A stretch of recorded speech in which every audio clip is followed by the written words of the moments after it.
ესე რომ ძამე მქონოდა არ ვინმეს ეთქვა რომ გამეკეთებინა ევაკუაცია მოსახლეობისა არავის არ უთქვია ეს ჩვენ თვითონ მოვიფიქრეთ და მე არ მინდა გითხრათ რომ ამაში რაღაც ლომის წილი მე მივიღე ან რაღაცა გმირას წარმოვაჩინო თავი ხალხმა თავს თვითონ უშველა თვითონ დააღწია ხალხმა თავი რა თქმა უნდა წინა დღეებში ფიქრობდი რომ საით გამეყვანა ხევებით როგორღაც რომ არ გამოჩენილი იყო ღამის საათებში მაგრამ რახანც ეს დერეფანი მოგცეს მაშინ და გამოვიყვანეთ ხოლო მეორე დღით უკვე 8-ში ჯარი რო წამოვიდა და აღარ ჯარი იყო და აღარ სამშვიდობო ძალები სადღაც 7 საათზე აღარ ჯარი იყო და აღარ სამშვიდობო ძალები ჩვენთან მოსახლეობას უთხარი რომ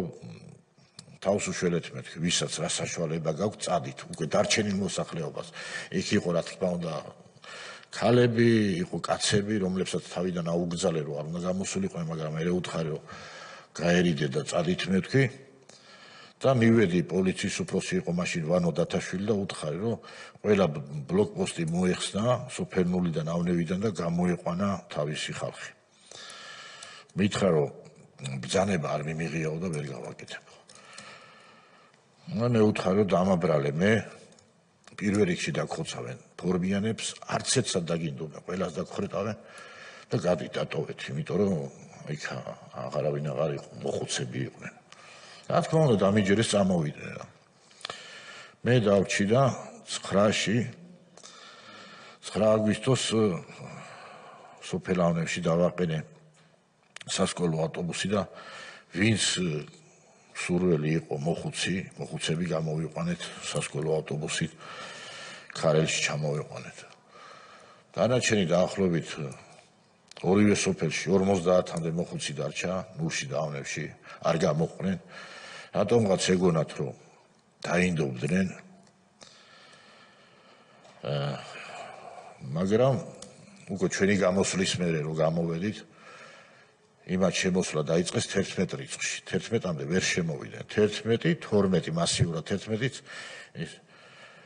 უკვე დაიწყეს ძარცვა და პირუტყვის წართმევა რაღაცა და ბევრი მაშინ დაიხვდა გამოყვანის დროს არც ერთი ადამიანი არ დამეღუპა გამოსვლის დროს არც დაჭრილები ბევრი იყვნენ დაბომბვის დროს იყვნენ სოფელში მშვიდობიანი მოსახლეობა დაჭრილები მაგრამ არც ერთი დაღუპული არ ამყავდა არც დაბომბვის დროს არც ევაკუაციის დროს გამოყვანის დროს დარჩენილები ვინ დარჩენ მე უკვე დახოცეს 12-ში და შემდგომ რიცხვებში არ დაინდეს ზოგი სახლში ჩაწვეს ზოგი კიდე იმის გულისთვის რომ წაერთვინეთ რაღაცა ძროხის გულისთვის მოკლეს შურა ჯავახიშვილი ძროხის გულისთვის დახვრიტეს დამარხეს თავის ეზოში შემდეგ მიდიოდა მეორე მარადიორობა დაიწყო შედიოდნენ სხვა ჯგუფები ეგონათ რომ აქ რაღაცა არის ესეთი განძი დამარხეს ჭურჭელი რაღაცა ამოთხიდნენ მიცვალებულს მიწას აღარ აყრიდნენ ტოვებდნენ ესე მიდიოდნენ ეს მოხუცები